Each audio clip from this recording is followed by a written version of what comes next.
Dear Patriots, before the news starts, please subscribe to our patriotic channel by clicking the subscribe button. Give us a thumbs up to this video. Don't forget to leave your opinion below in the comments section. Share the news on Facebook and Twitter so you friends see it. Thank you. Things get weird with Chelsea Clinton and the Church of Satan on Twitter. Chelsea Clinton just got into a friendly, yet disturbing Twitter conversation with the Church of Satan. It started with model, cookbook author Christine Teigen complaining about cyberbullying against her and her child. Chelsea Clinton responded, "Chrissy, sending you and beautiful Luna a huge hug.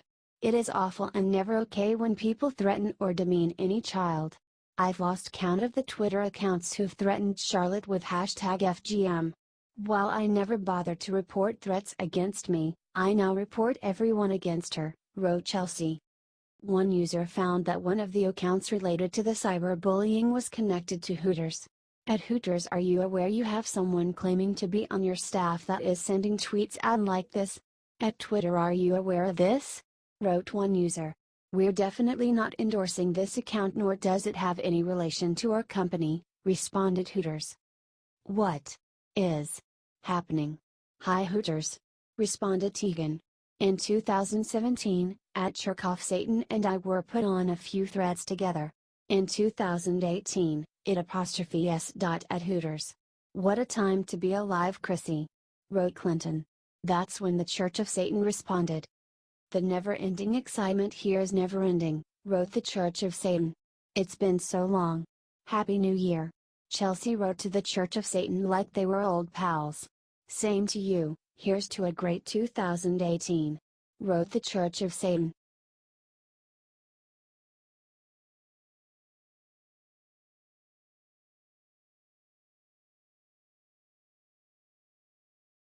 Meghan McCain crushes Joy Behar for suggesting that Trump is about to kill all the gays. CNN's Ana Navarro joined The View in order to insult Trump and compare him to the Ayatollah. They were not prepared to have Meghan McCain there to crush them for their idiocy. To me right now we really have to keep our focus on Iran, because if somehow they're able to get themselves free from these chains that bind them from this autocratic regime, it would be a huge game changer the world over, said Navarro. I think that's true in this country also, if we can get away from him, Trump, Behar interjected. And they talked about the Me Too movement. What was so interesting is the movement that you have seen here across the United States by women. The women in Iran are saying I want my freedom too. And I just think that is so powerful, said Sunny Hostin. McCain got tired of their ridiculousness. I just think having any kind of conversation about moral relativism in a country where we couldn't be sitting here without our heads covered, where gay people are literally murdered and stoned to death in the same streets, and comparing it somehow to what's going on in the United States of America. For me, when we somehow compare the United States to Iran, that's where I end conversations and where I just leave because I think it's ridiculous, said McCain. Joy Behar and Ana Navarro argued against McCain. But we don't stone people in the street for being gay, argued McCain. Not yet, they're completely different things, said Navarro. Yup. She said not yet.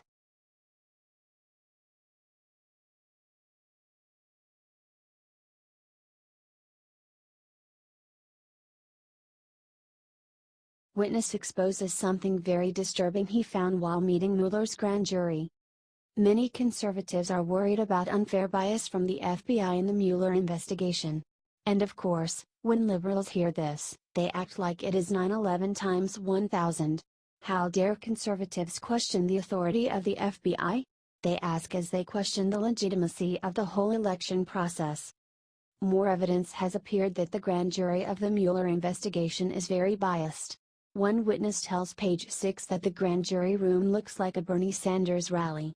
Maybe they found these jurors in central casting, or at a Black Lives Matter rally in Berkeley, California, said the source. The source for Page 6 also noted that of the 20 jurors, 11 are African Americans and 2 were wearing peace t-shirts. There was only one white male in the room, and he was a prosecutor, said the witness. That room isn't a room where POTUS gets a fair shake, said the source. Author and lawyer Alan Dershowitz explained how the panel could be biased. The District of Columbia, which is always solidly Democratic and has an ethnic and racial composition that might be very unfavorable to the Trump administration, so I see the significance not so much that he impaneled the grand jury. You have to impanel the grand jury to get subpoena power, but where he impaneled it, Dershowitz explained.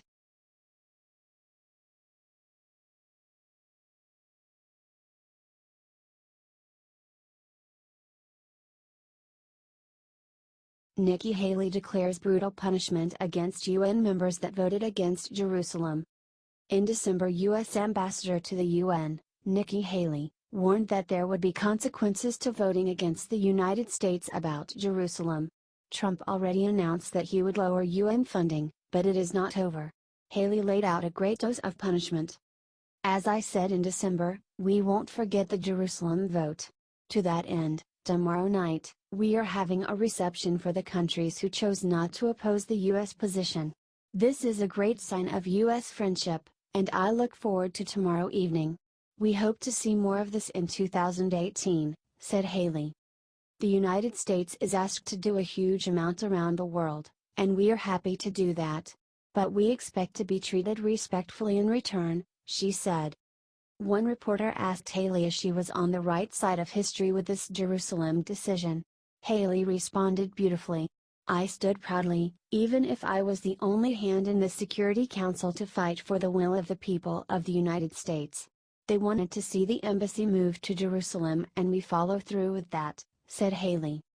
We very much still want to have a peace process, nothing changes with that. The Palestinians now have to show they want to come to the table. As of now they are not coming to the table, but they asked for aid. We are going to make sure they are coming to the table and we want to move forward with the peace process, said Haley.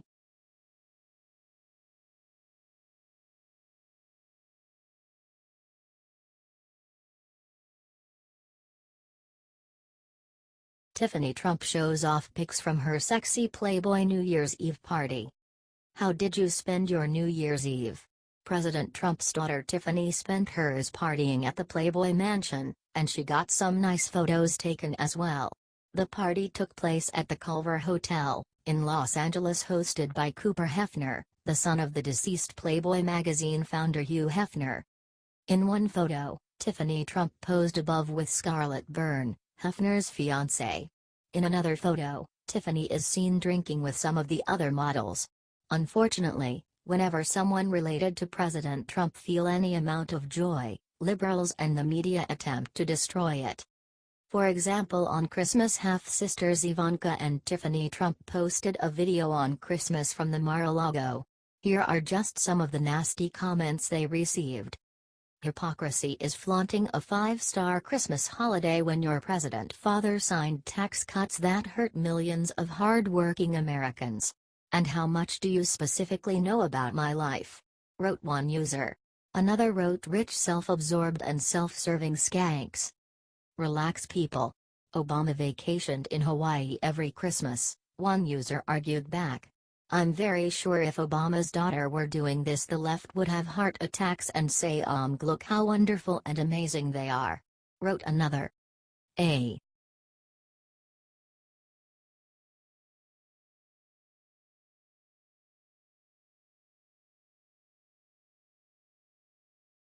CNN claims Trump is only calling out FBI bias against him because he colluded with Russia. CNN often likes to claim that they are objective and above bias.